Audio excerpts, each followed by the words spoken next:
subscribe.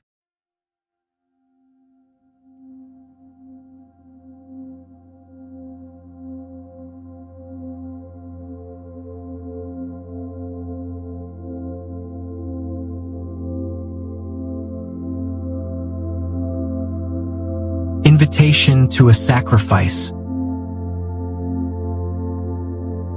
There was a deceptive calm between the twins in the aftermath of the Axeman's murder. For Reg, there must have been considerable relief in having Ron still in hiding from the court order naming him as a witness in the Townsend case. Wherever he was now, Ron would always be an unpredictable liability for Reg, who could never be certain what would happen next. With Ron safely out of harm's way, at least for the time being, and being looked after by someone from the firm, Reg and the family might even have a chance to come to some decision over what to do with him. But this wasn't easy. There could be no argument over the seriousness of Ron's condition and, far from quieting his fears, the cool extinction of Frank Mitchell by Fred Foreman seemed to have intensified Ron's nightmares. Since the killing, he'd been haunted by the fear that friends of both Mitchell and Cornell were now out for their revenge. It was up to him to kill them first, and to keep his courage up, much of Ron's time was spent preparing lists of those who had to go, and how he'd deal with them. This occupied his time, but once he'd finished, the nightmares started, nightmares in which he, and not his enemies, was the victim. There was no escape from his imagination. It kept returning to the death scene at the murder of Cornell,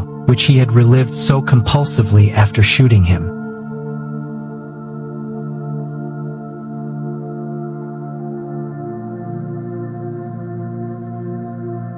The only difference now was that, since Ron had become the victim, he had condemned himself to watch the bullet entering his own head, not Cornell's. This was when his nightmares started up in earnest, as the tortures he was planning for his enemies turned on him and gave him no relief. After one of these attacks, he was usually delirious and would lie immobile on his bed, drunk or drugged with Stematol, for days on end, with Reg or one of his boys beside him till his fears abated. Once, in the middle of the night, his terrors were so frightful that he tried to kill himself by slashing both his wrists. If it hadn't been someone in the next room who heard his groans and summoned Reg, Ron would have bled to death. Later, there were times when Reg would wish that he had. Instead, he found himself telephoning Doc Blasker and once more dragging the old man from his bed. Not that there was much for the accommodating doctor to do when he arrived, except dress Ron's wounds and warn him yet again against taking large quantities of alcohol with his medication. But when he was alone with Reg, the doctor warned him that his brother was seriously sick. He needed far more expert treatment than Blasker could give him and ought to be in hospital. But how to get him there? At the best of times, Ron was terrified of hospitals, and at a time like this, with a manhunt going on for Mitchell and his bullet-riddled body only recently consigned to the English Channel, too much depended on keeping Ron safely under wraps and as far away as possible from the eyes of the police. As it was, Ron had already convinced himself that Scotland Yard knew where he was and had his flat under constant observation. In fact, of course they hadn't, for by now the Mitchell search had stalled and the police had not the faintest inkling where he was. No one had talked, and so far no one had connected his disappearance with the Krays. Still less had those searching for him heard the faintest whisper of what had taken place in Lenny Dunn's drab flat in Barking, of all unlikely places. Smart as ever, Reg had made arrangements for postcards to be sent at intervals from France to fellow prisoners at Dartmoor in Mitchell's handwriting, wishing them all the best and signed "Your old friend, Frank." Thanks to this, the police, ably assisted by Interpol, would soon be switching their attention to the continent.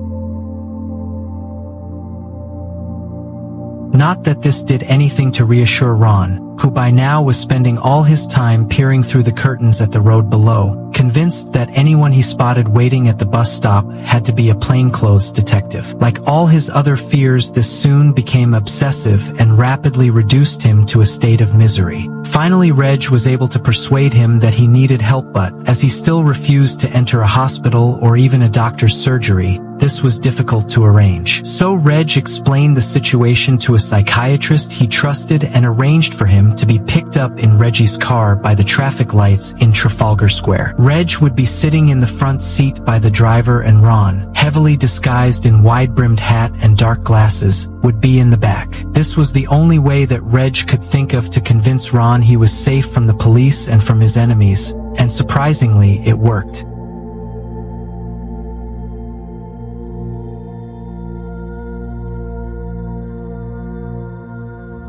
For the next 3/4 of an hour, as the car drove slowly round Hyde Park, Ron was sitting in the back, anxiously discussing his problems with the psychiatrist. Not that there was much the man could do, apart from prescribe fresh medication and suggest a change of scenery from the Finchley Road. But, for whatever reason, after meeting him, Ron started to recover. Reg found him another smaller flat above an antique shop in Chelsea. Quite suddenly, Ron no longer felt that he was under observation.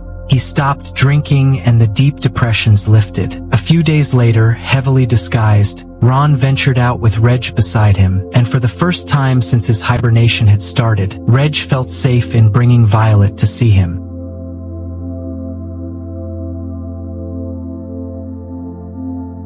Until now, Reg had always stopped their mother seeing Ron in hiding, knowing how much it would upset her. He told her that since Ron had to hide from the police, it was best that she remained in ignorance of his whereabouts. This seemed to satisfy her, but now that she had seen her precious Ronnie once again, she began to worry. At this point, she had no idea of the truth about Frank Mitchell, but she certainly knew what had happened to Cornell. She also knew her Ronnie well enough to spot the signs of what was happening. What did upset her was less the harm that he might cause to others than the thought that he could end up on his own in some dreadful institution like Long Grove Mental Hospital, where he had been so lonely and unhappy. Sometime later, when she and Reg met for a serious discussion over what to do with Ron, she produced an idea of her own to solve the problem. In the next few months, all the houses in Valence Road would be demolished, so what was to stop her and old Charlie moving to the country? They were both getting on, and she thought she might enjoy it. It would need to be somewhere nice with a bit of peace and quiet so that she could make a home for Ronnie and look after him.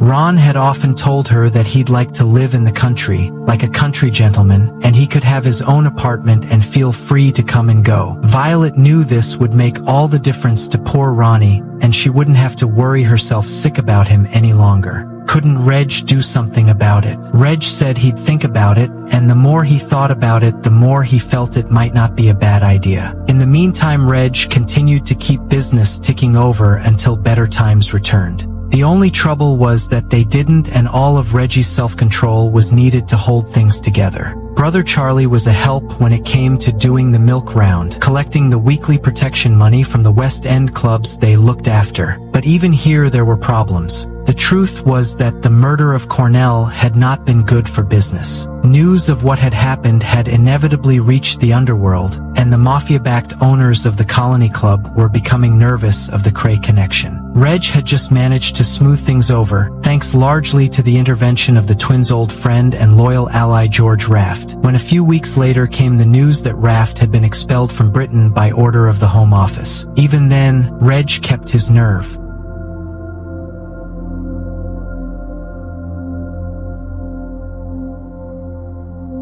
Then, late that April, something happened which, if the rumors were correct, must have added a forbidding burden to his already overburdened shoulders. By now it appeared as if Ron was miraculously back on track to recovery. This often happened after one of his attacks. His stamina was remarkable, and he could emerge apparently unscathed from periods when he had seemed close to death.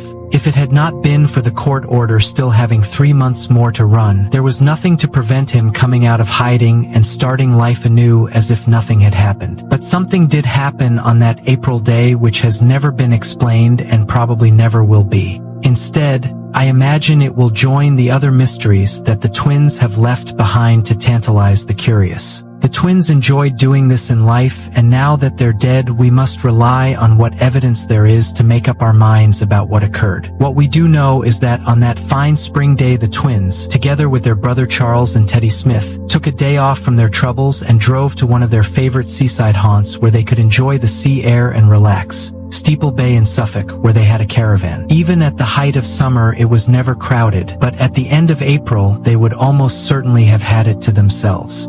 In retrospect, what made this particular day important was that this visit to the Suffolk coast was the last time that anyone ever heard of Teddy Smith. Indeed, for all intents and purposes, during that day at Steeple Bay, Mad Teddy somehow vanished from the face of planet Earth.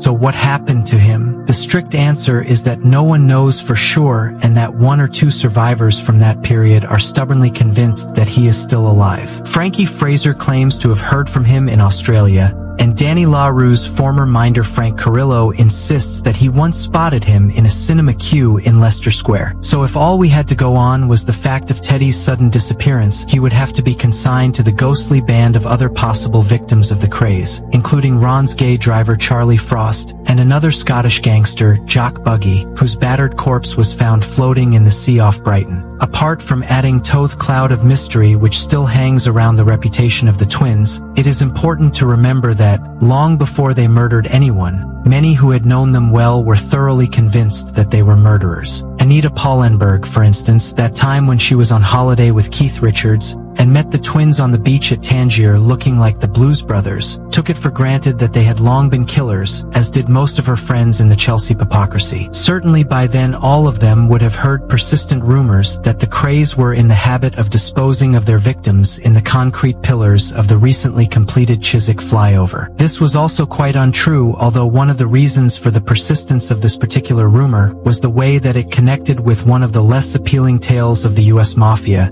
and how they encased their victims in concrete boots before dumping them in the Hudson River. So powerful was the image that connected concrete with the Krays that even today I can't drive past the Chiswick flyover without a sense of lurking apprehension.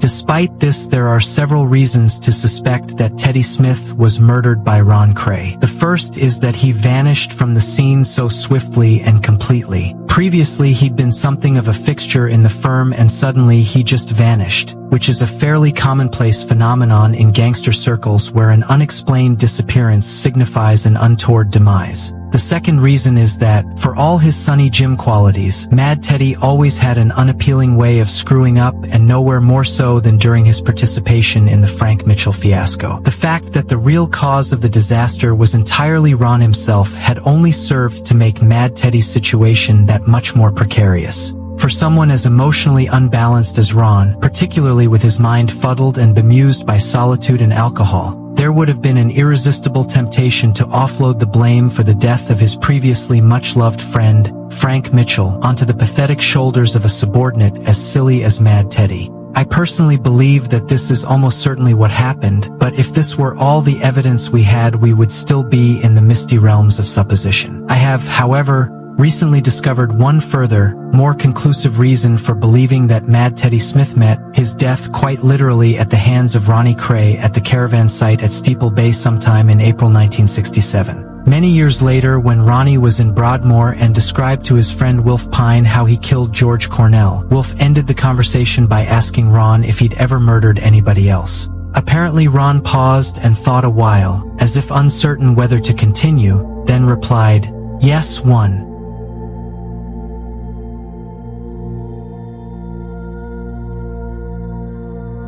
"Who?" Wilf asked. "Mad Teddy Smith." "How?" "I got his head in an arm lock and broke his neck. That's all. It was easy." However, when Wilf asked him why he did it, Ron became evasive and muttered something about trouble with a boy. When Wilf asked what sort of trouble, he wouldn't say. Although I realize this still isn't proof, I'm tempted to believe it. In the first place, by the time they talked, Ronnie and Wilf Pine had become close friends, and Ron had no incentive to lie to Wilf about something that had happened all those years before. On top of this, there was another piece of evidence that totally convinced me that he told the truth. Early in 1968, less than a year after Mad Teddy disappeared and the twins were still at liberty, I was seeing quite a lot of them while I was working on my book, The Profession of Violence. I remember how, as part of my research, Ron said he'd show me how to kill a man. A macabre demonstration followed in which, before I could refuse, he had placed his boxer's arms around my neck and, with practiced expertise and undisguised enjoyment,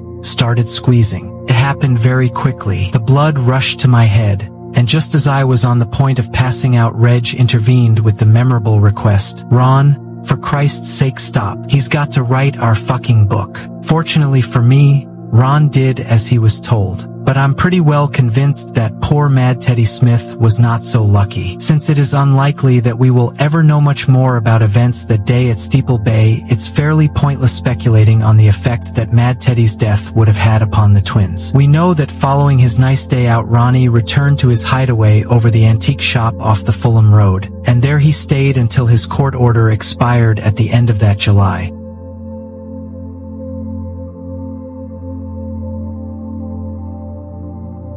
We also know that if, following a hard day's work, the Krays had found themselves with an unwanted corpse on their hands, this would not have been an insurmountable problem. If nothing else, the neat disposal of Frank Mitchell's body by the little facility in New Haven had shown exactly how this could be done, and the absence of a body following Mad Teddy's murder is no proof that it had never happened. One thing we do know is that, during the weeks following the trip to Steeple Bay, Reg suddenly began to show an unaccustomed interest in his now estranged wife Frances. Whatever else might have caused this, it was clearly no longer because of her lively sense of fun or the Cockney starlet style of her glamour which originally attracted him. After 2 unsuccessful suicide attempts, Frances was in a fairly pitiable condition. One of her old friends described her as looking like a ghost of her old self, but in spite of this, Reg had recently been seeing more of her than at any time since the marriage foundered. There could be several reasons to account for this. One was the fact that Frances had recently moved from the strongly anti-Kray regime of her parents' home, so close to Valence Road, to the more relaxed family of her brother Frank in Wimborne Court, a modern block of flats in Walthamstow. Another possibility was that Reg and Frances had both been going through a lot of nervous strain and were simply finding comfort in each other's company. But I am convinced that for Reg there was one further, more compelling reason now for seeing her.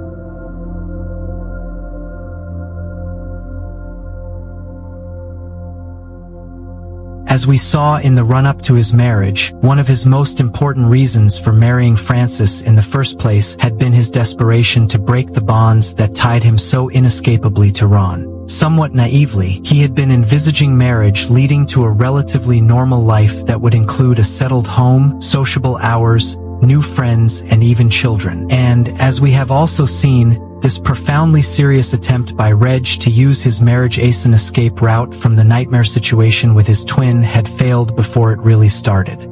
The sexuality he shared with Ron had been against it, as had the all-embracing life of crime they also shared. But the overriding reason for Reggie's marital disaster had undoubtedly been Ron himself, who had looked on Reggie's marriage as a battlefield on which he had to struggle for his own survival. For Ron, his need for Reg had always seemed far deeper and more desperate than that of that useless, silly girl, as he referred to Frances, and he employed all his ruthlessness and cunning to defeat her. In the process he had all but destroyed her, until now, when I believe that Reg suddenly saw her as his last chance of fleeing from the nightmare that was starting to engulf him. For whatever else he was, Reg was realistic. Unlike Ron, whose life was dominated by the fantasies and fears of schizophrenia, Reg was still relatively sane, and ever since the murder of Cornell, in every crisis it had been Reg who had protected him. He had always done this in the name of the twinship that united them. But more than ever now Reg realized the truth. By tying him so tightly to his twin, those twin bonds did not merely bind him to a brother. They also tied him permanently to a homicidal madman.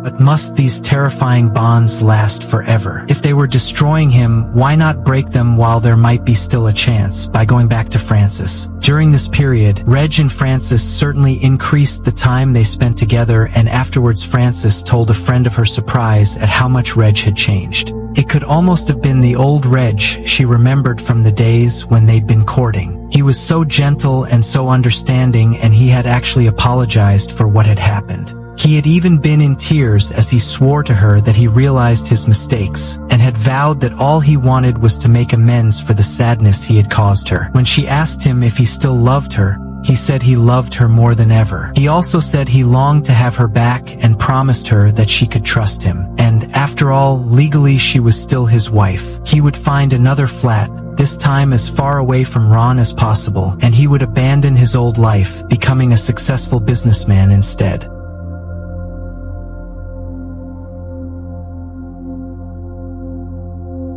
One thing he'd learned from crime was that there wasn't that much difference between straight business and the other kind, and he was sick to death of the life that he'd been living. I can remember that Reg often spoke like this, but to prove to Francis that he was serious, he now suggested they should go on a foreign holiday together, as they had done in the days before they married. He would spoil her and make a fuss of her as he always did, and they could start enjoying life again. It would be like a second honeymoon, and he suggested going to Ibiza at the end of June. As usual, Reg was so persuasive that he ended up by convincing himself as he was inclined to. Whether he convinced Francis is another matter, but they got as far as calling at the local travel agents there and booking tickets for Ibiza. Reg kept those tickets for the rest of his life, and the memory of that day haunted him forever.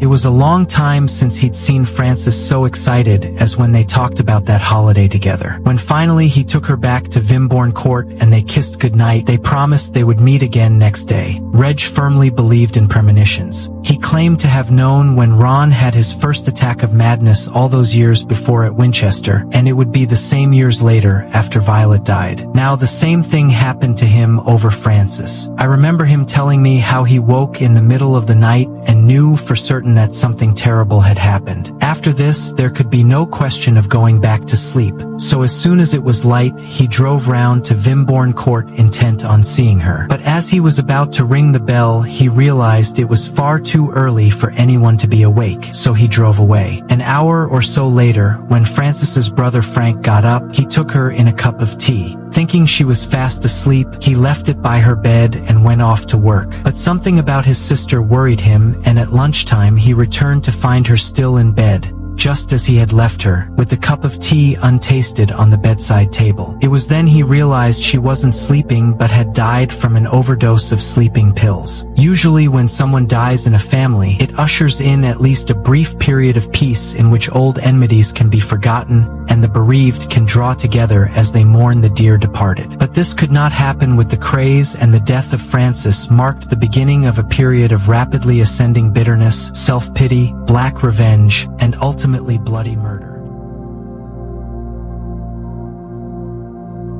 First to set the tone for much of what ensued was the dead girl's father, Frank Shea Sr., who arrived at Vimborne Court around lunchtime in response to a desperate phone call from his son. He had driven instantly to the flat and, seeing his daughter lying there so peacefully, his first thought, like his son's, was that she must be sleeping. It was only when he took Francis's hands in his and felt how cold they were that he knew the truth. Twice already he had had to deal with false alarms when he had found her after a suicide attempt and dragged her back to life. Now it was too late for that. I could feel her arms already stiffening, and there was nothing we could do. She'd been dead for hours. It is a terrible thing to say, but at that moment all I could think of was how those bastards had destroyed my daughter, and how much I hated them. Wisely, his son Frankie waited until his father left before informing Reg at Valence Road that he had bad news for him. He didn't say what it was, but Reg always claimed that he had guessed the truth, and he drove to Vimborne Court at once, just as her father had at first failed to realize the truth. So it was not until Reg held Francis's hands in his and felt how cold they were that he knew for certain she was dead. And as with Frank Shea, Reggie's first reaction was a wave of bitter hatred which entirely engulfed him.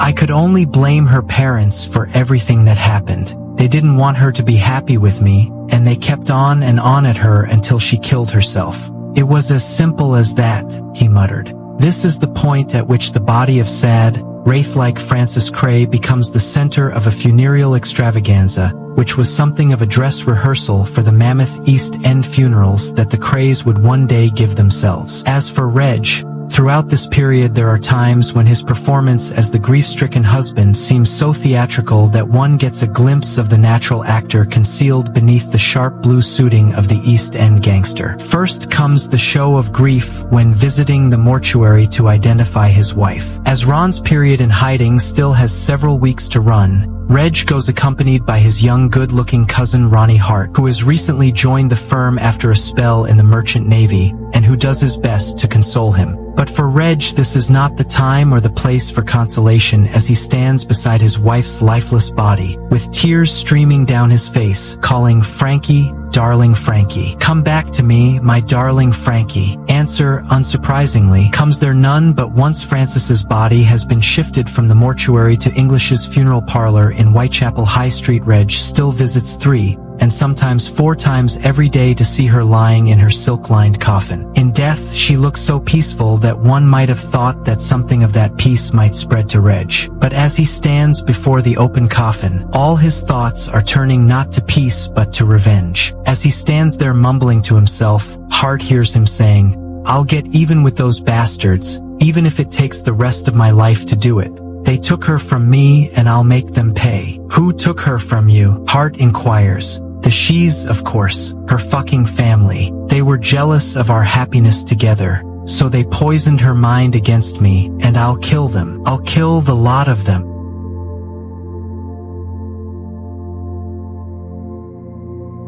In his current state of mind, Reg means what he is saying, and only one thing holds him back: the superstitious fear that, wherever she may be, Francis may be watching and would not forgive him if she knew he had harmed anyone she loved. So he vents his hatred by fighting her parents every inch of the way to the churchyard. Since he is still legally their daughter's next of kin, he insists on being shown where she died, and on removing all her personal possessions, including her correspondence, her lipstick, and her underwear. The Shees beg him to allow them to bury her as she wanted, under her own name and somewhere of their choosing. He refuses angrily. Her name is Kray, not Shay, and he'll bury her where and how he pleases. He also insists that she'll be buried wearing the white satin wedding dress he bought her. Even in death, she's still his wife, and he's in charge of her funeral, as he is with everything else concerning her.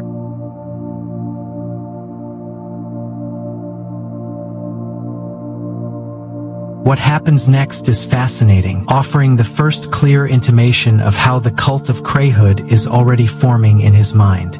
First comes the purchase of an expensive plot of land in Chingford Cemetery, where not only Francis but he and other close members of the family can be buried when they die. This will become their place of permanent memorial, and in time, in imitation of Poets' Corner in Westminster Abbey, people will start calling it Kray Corner. By burying Francis there already, in a plot large enough for him to join her later, Reg will also be giving both of them one final chance to do in death the one thing they could never do in life: lie peacefully together.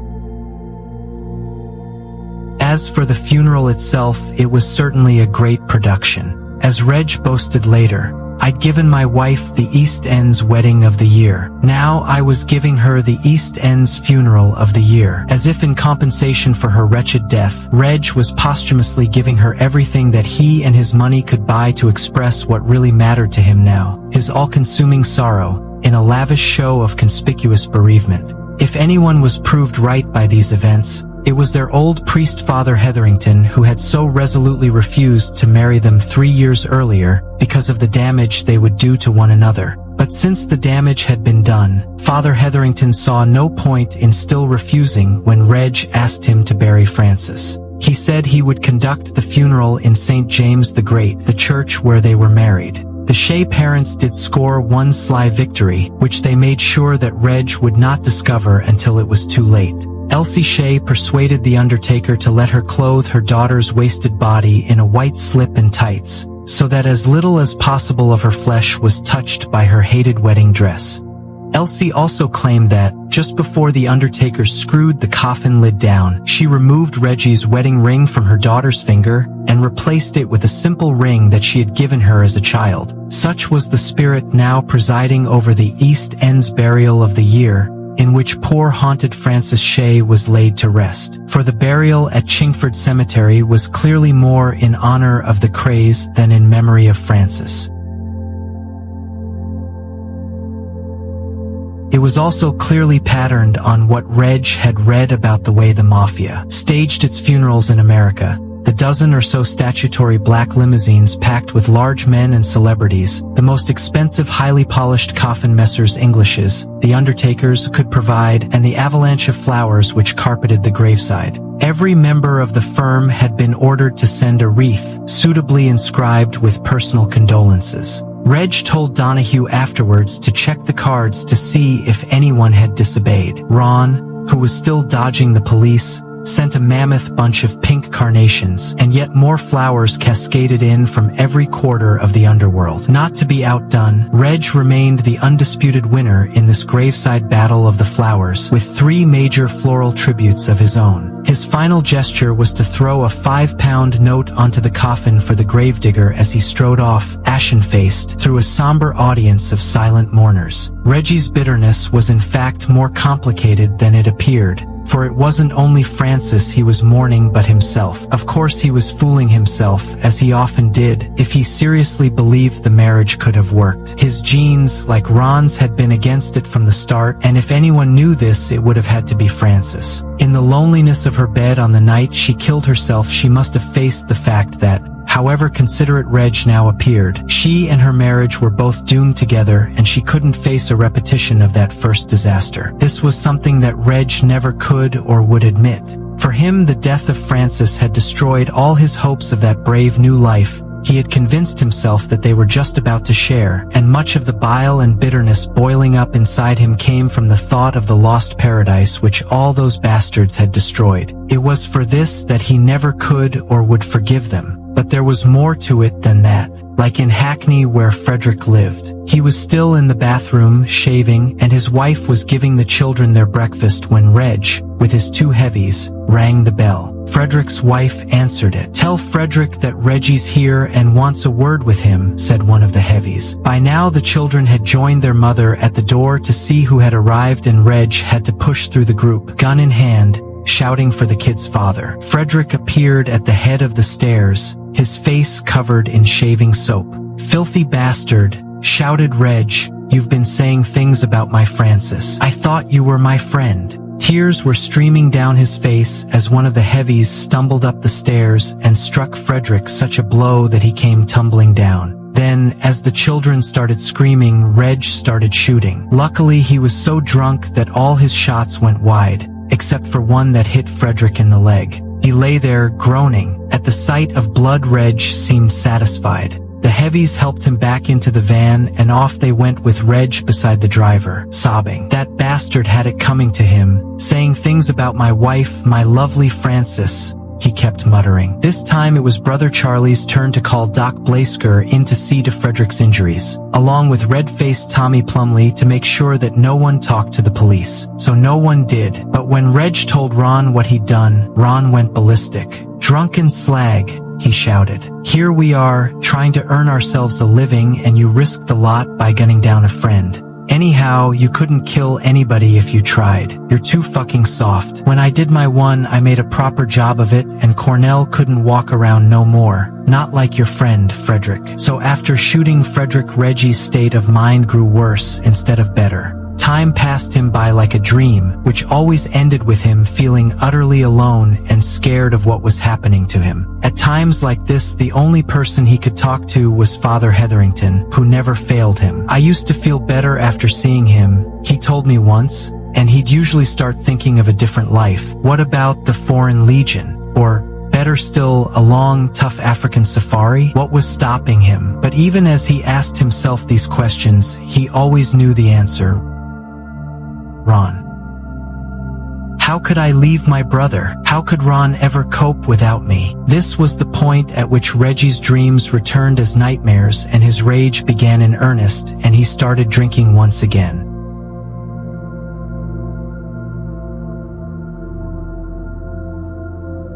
Ron's court order lapsed at the end of that July, leaving him free to emerge from hiding. He seemed madder now than ever, and once he was back on the scene, the firm's activities became madder too. Many of the old financial standbys, like the income from respectable protection and money from gambling and stolen securities, dwindled. Now that Les Payne and his psychic Freddie Gore had gone, the elaborate long-firm frauds that had always brought in large amounts of money had all but vanished too. In their place, the firm was getting into more down-market rackets like pornography and dealing in the amphetamine pills called Purple Hearts. Then at one stage there was talk of taking over all the fruit machines in London, which came to nothing. But for Ron there were also the paranoid illusions of the schizophrenic, which Reg believed that some outsider had to be encouraging since so many way-out projects were suddenly obsessing him. On his own, would Ron ever have hit on the idea of taking over a diamond mine in the Congo or assassinating the African leader President Konda? For that matter, why should he suddenly think of trying to release the Congolese leader President Chamb, who was under house arrest in Algiers? But Ron was in deadly earnest about all this. After claiming to have met some of Chambe's followers in London, he was talking of a task force from the firm flying to Algeria, where they'd use helicopters and nerve gas to storm his captor's villa. Once freed, Chambe would make his getaway by hovercraft.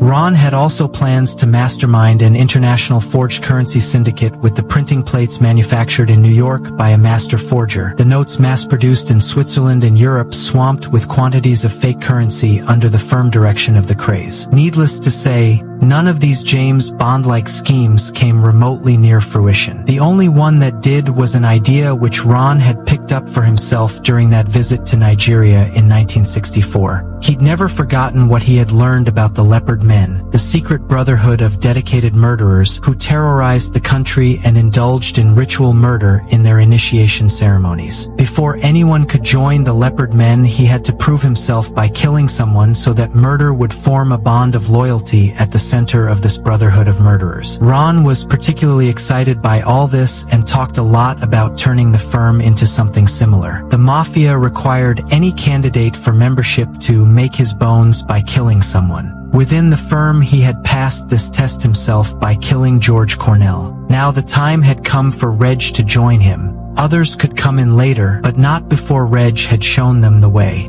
Murder was what mattered now. Only when Reg had killed could the twins be totally united. So Reg was at his twin brother's mercy, and, with Ron's encouragement, his shootings started up in earnest. But so far nobody had died, for Reggie's aggression took the form of acts of random violence in which he indulged for their own sake, like the night he arrived at the Starlight Club in Highbury so drunk that he made little sense to anyone, himself included. Spotting a businessman called Field whom he thought he knew, he staggered over to him, waved a gun in his face and asked him for £1,000. Field answered that he hadn't got £1,000. Reg shot him through the leg and ordered a member of the firm who was acting as his bodyguard to smash his face in, which he promptly did. But these actions accomplished less than nothing except to leave a lot of trouble and expense behind which needed to be cleared up later. Once again Ron was furious. "You drunken slag," he said on learning what had happened. "Ain't it time you got your fucking act together?" When he tried to do so, Reg got so drunk that he no longer cared if Frances was watching him through some heavenly spy hole and ordered Albert Donahue to bring her brother Frank to the carpenter's arms as he wanted to talk with him. In fact, he had decided that the time had come to kill him, but when Frank appeared he looked so uncannily like Francis that Reg started weeping and bought him a drink instead before sending him packing. After this Ron started taunting Reg unmercifully, as he had when they'd been children. But now the taunts were all about his brother's cowardice when all he had to do was murder someone. What could be easier? "I've done mine, Reg," he kept repeating. "You know it's time that you did yours as well." For Ron in fact was now so paranoid, and so obsessed with the thought of traitors in their midst, that he wanted Reg to play his part in killing them. But when sober, Reg was still reluctant. So one night when they were out drinking together at the Green Dragon, Ron decided that the time had come to show Reg how to do it. Among those standing at the bar was a tough old villain called George Dixon. The twins had grown up with him and had known him for years, but recently Ron had been hearing things about him which he didn't like. Ron was particularly upset about certain things that Dixon had reportedly said about Cornell. He needed to be taught a lesson, and since Reg wouldn't do it, Ron would have to. There was no time like the present, and the sooner it was done the better.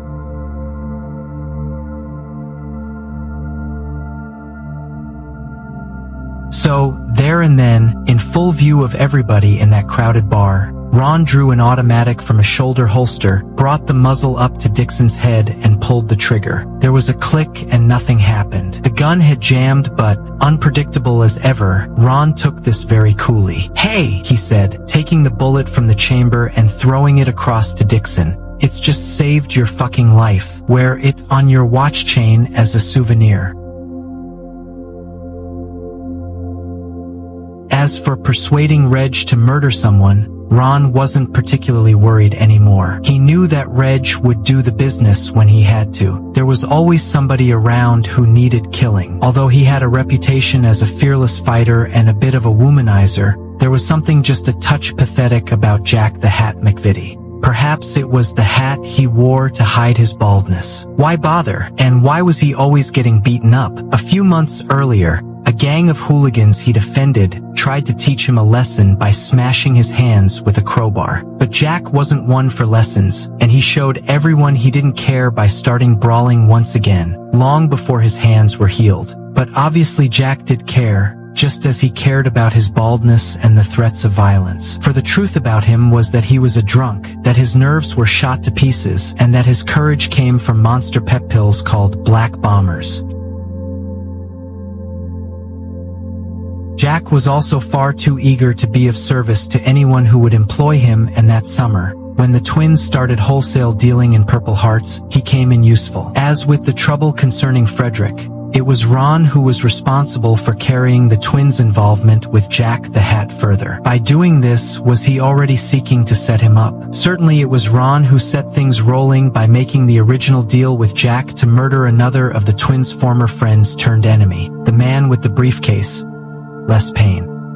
Ron had been hearing yet more rumors, this time that Payne had joined forces with enemies of the Krays who were anxious to betray them to the law. This was simply one of countless rumors that both the twins were all too ready to believe, and which found a ready home among Ron's paranoid suspicions. So Ron paid Jack the Hat £100 on account to kill Les Payne, promising him a further £400 when Payne was dead. Reg didn't fancy the idea of this, and in the old days would have had no difficulty persuading his brother to forget it. Reg had liked Les Payne when things were going well and wouldn't think badly of him now. But these were not the good old days, and ever since Francis died, Reg seemed to have lost the ability to oppose his brother. So the contract went ahead, and Jack the Hat did his best to murder Leslie Payne by shooting him outside of his home, but even here Jack failed, and by failing offered Payne a warning, which made Jack's task doubly difficult thereafter. Jack still did his best, but the man with the briefcase was a hard man to kill, and Ron started worrying about his money. When he heard that Jack had made a scene in Freddie Foreman's 211 Club in Balham, he started shouting that Jack's behavior was a diabolical liberty, and he would pay for it. Jack should have known that Foreman was a friend and ally of the twins.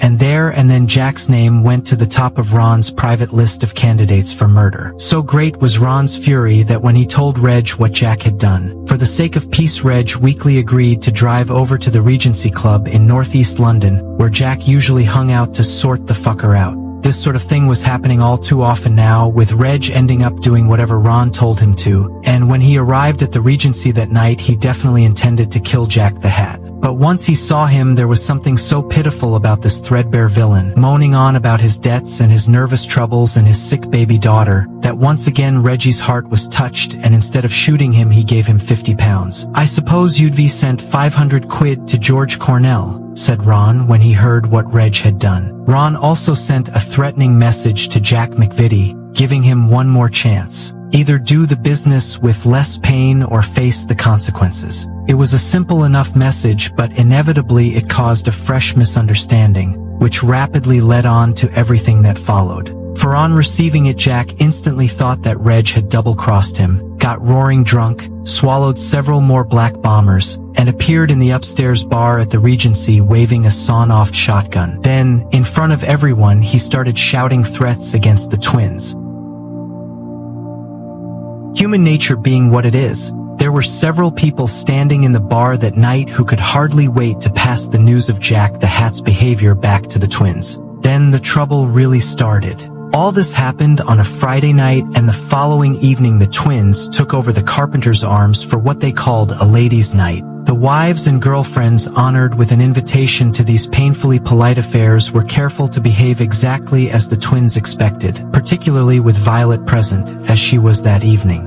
On such occasions Violet was very much East End royalty, and all the women knew their places in her presence. None of them would have dreamt of sitting at the bar, still less of ordering herself a drink or speaking out of turn. There was something very Japanese about these villains' women as they sat together like geishas with their elaborate hairdos and expensive dresses, sipping their baby champs and chattering together. The men, who were likewise on their best behavior, also kept strictly to themselves. Dress on such occasions was strictly formal, in the style of the so-called gangster chic, favored by the twins, snow-white shirts with tightly knotted slim silk ties, and sharp blue suits with narrow trouser legs and knife-like creases.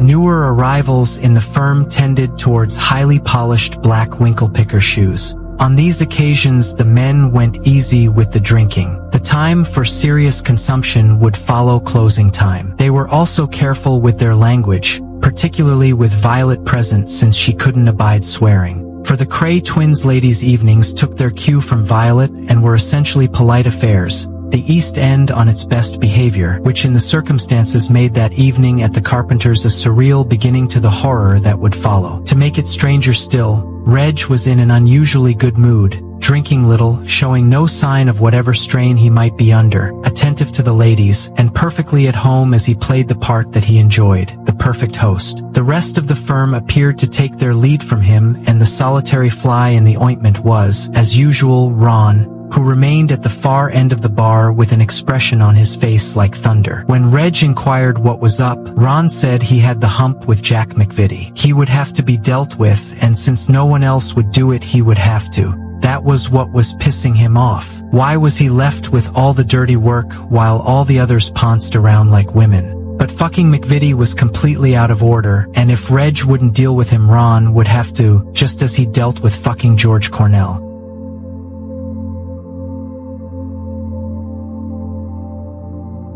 Nobody appears to have heard Reg's reply, but several members of the firm at the Carpenters that night did notice a change come over him as he started drinking heavily again. In those days pubs still closed at 10:30, but that night there was an open invitation for any members of the firm, together with their partners, to go on to a party at blonde Carol Skinner's place at number 71 Cazenove Road, Stoke Newington. And many of them did, Ron included, which in the circumstances was surprising, especially as there was no sign there of Reg.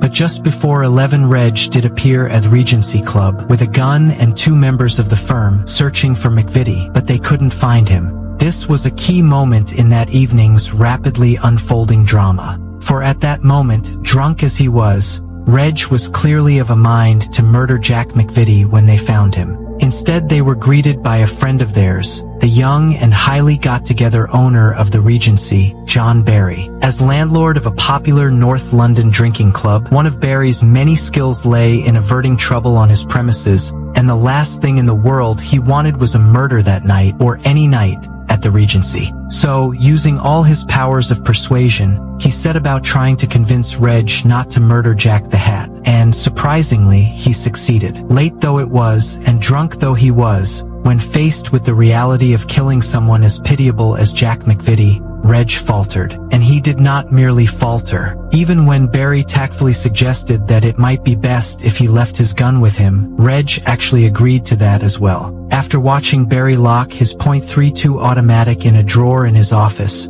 Reg went off calmly to join Ron and all their other friends and acquaintances drinking their heads off at Blonde Carol's party. Had that been the end of it, and had Reggie's automatic stayed safely locked away in Barry's drawer, all the guests at Carol Skinner's party would have thoroughly enjoyed themselves, and the whole story of the twins might well have had a very different ending.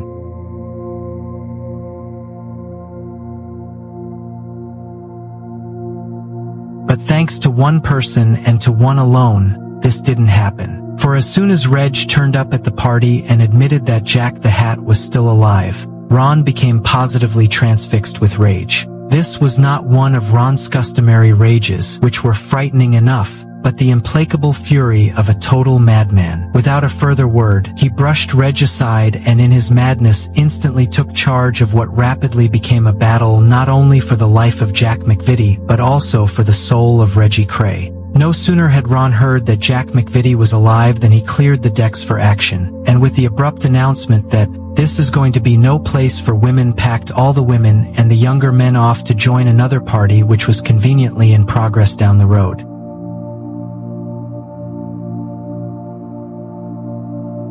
It's hard to imagine that anyone was terribly upset by this, for by the sound of it Blonde Carol's party can't have been much fun. With Ronnie in the state that he was in and apart from the twins, the only males left behind were a fresh recruit to the firm called Ronald Bender, two young Cypriot brothers, John and Chrissy Lambrianou, who had set their silly hearts on entering the firm, two gay brothers called Mills who had spent the evening dancing with each other, and Reggie's cousin and companion in mourning, the ex-merchant Navy sailor Ron Hart. At this point in the evening Reg must have seemed completely useless compared with Ron, who now took total charge. Mad though he was, there was not a hint of wavering or weakness about him now. The Colonel was back and firmly in command as he gave his orders to set the trap to deliver the unsuspecting Jack McVitie to his killer.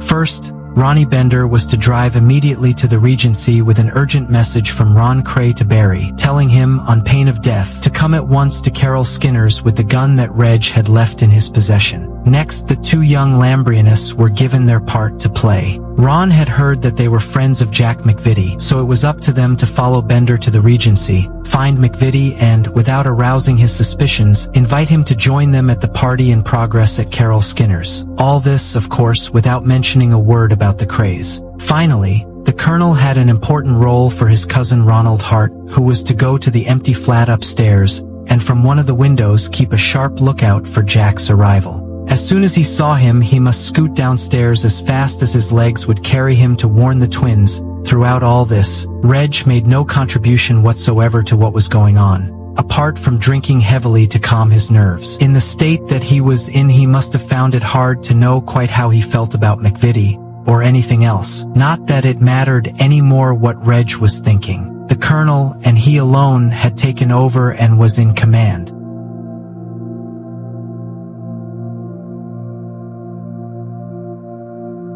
A few minutes after midnight, from his lookout point in the upstairs room, Ron Hart saw a beaten-up Ford Zodiac draw up outside the house, and three occupants get out, the two young Lambrianists and a man in a hat, Jack McVitie. He was clearly in the best of spirits, for Hart stayed long enough to hear him laughing as they walked towards the house, at which point he followed orders and dashed down to the basement to raise the alarm. It can't have taken long, but for those waiting in the room it must have seemed an age before the door burst open, and in came Jack the Hat in party mood. "Where are the birds and the booze?" he shouted. Then he saw Ron sitting on a sofa in the middle of an empty room. What Jack didn't see was that Reg was standing, gun in hand, behind the door, and before Jack had even realized that he was there, Reg had tried to shoot him through the head. But this was a rare occasion when the history of the twins was going to repeat itself, and the same thing happened as when Ron had tried to shoot George Dixon in the bar of the Green Dragon a few weeks earlier. Reggie's automatic jammed. When he realized what was going on, Jack seems to have thought he had a chance, for he remembered what had happened when Ronnie's automatic had jammed,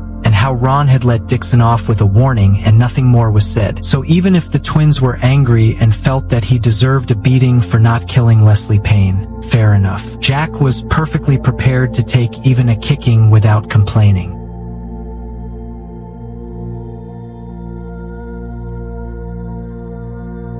but Ron wasn't going to give him the chance. Jack must have recognized the warning signs on Ronnie's face when those dead black eyes of his began to bulge and incoherent grunts began emerging from his lips. By now, the two gay brothers, sensing trouble, had made themselves scarce along with Chrissy Lambrianou, who had wanted so desperately to be a gangster and who, seeing what was happening, was sitting outside on the stairs, weeping. Although Reg had thrown away his useless automatic, those remaining in the room must have known by now that Jack would die. He must have known it himself. The only question that remained was how. Reg was still grappling with him from behind, and Ron was screaming curses at them and ordering Reg to kill him. But Jack was strong, and with the strength that comes from total desperation, he suddenly broke free and dived for the window in the corner of the room which overlooked the garden. He nearly made it. His chest and arms had actually passed through the window, and the rest of him was just about to follow when his legs got stuck in the broken glass as he made one final lunge for freedom. But Jack was not to cheat death so easily, and someone pulled him back. Who did this would always be a matter for dispute. It might have been Ronnie, or it might have been Ron Hart, although Hart was always going to deny it. "Be a man, Jack," screamed Ron. "I'll be a man, but I don't want to die like one," said Jack, but he was not being given the alternative. For by now it was Ron who held him pinioned from behind, and Reg had replaced his useless automatic with a carving knife that someone had found in the kitchen. But even now Reg hesitated. "Kill him, Reg, do him," hissed his brother. "Do it now." In his final dive for freedom through the window, Jack had lost his hat. It would later be discovered on the windowsill where it had fallen as he struggled to escape.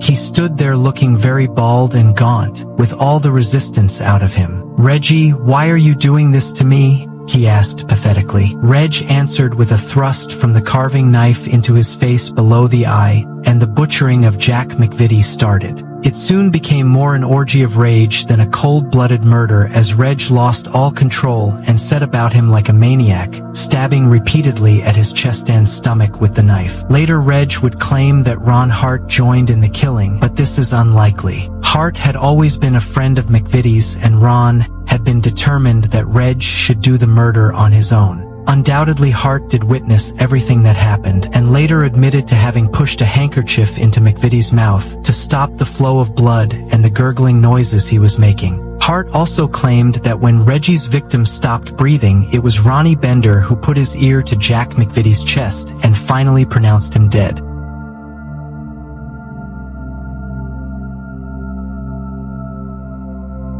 According to Hart, the Lambrianous and Bender were given the job of disposing of Jack's remains, which they rolled up in a bedspread and dumped in the bedroom on the bed next to the one where Carol's children were sleeping. They also gathered up the rest of the incriminating debris in the flat, including Jack's dangerously recognizable hat, which they discovered on the windowsill, then started cleaning up the room with a mop and a bucket of water. But the killing had been so frenzied and chaotic that blood was spattered all around the room. Where Jack had been killed, a pool of blood was already soaking into the carpet and the floor beneath. The corpse was put on the back seat of McVitie's Zodiac outside. Tony Lambrianou then drove the car with his brother Chris and Ronnie Bender in another car following behind over London Bridge and parked the car outside a church near Freddie Foreman's pub, the Prince of Wales, in Lant Street, and left it there for him to deal with. But having already murdered Frank Mitchell for the twins, Foreman's patience with Ron and Reg was wearing thin, and he wasn't an undertaker. So all that Sunday the car was left where Tony Lambrianou had parked it, with the body in the back barely covered with the children's bedspread and one of the feet poking out. Later that afternoon there was a wedding in the church, but although the car was covered in confetti, no one can have looked inside or noticed anything unusual. Next day, it was only when someone complained to Foreman about the smell that he reluctantly became involved. Apart from complaining that when he removed McVitie from the car, he was covered in some sort of slime, Foreman never did say anything more about how he disposed of yet one more unwanted body. One presumes that once again he relied on the underworld's surest way of vanishing, a corpse for good, and that Jack McVitie now joined Frank Mitchell in that invaluable little facility of his at New Haven. Not that McVitie's final destination mattered very much. What was important was the place his murder would assume in the story of the Krays that before too long would start to dominate the media, obsess the law-abiding public, and enthrone the twins in their position as murderers forever. If Charlie Richardson was right and the killing of Cornell was Ron's necessary sacrifice, then McVitie's murder did much the same for Reg. For whatever else it might have been, this was no ordinary gangland murder. There were much stranger and more compelling reasons why Jack McVitie had had to die than that.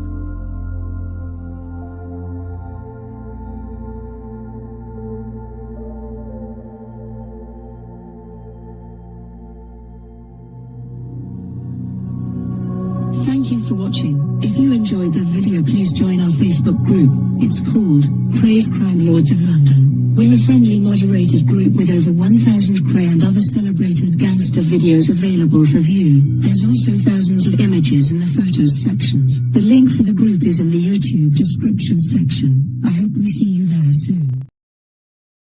Leave a like and subscribe.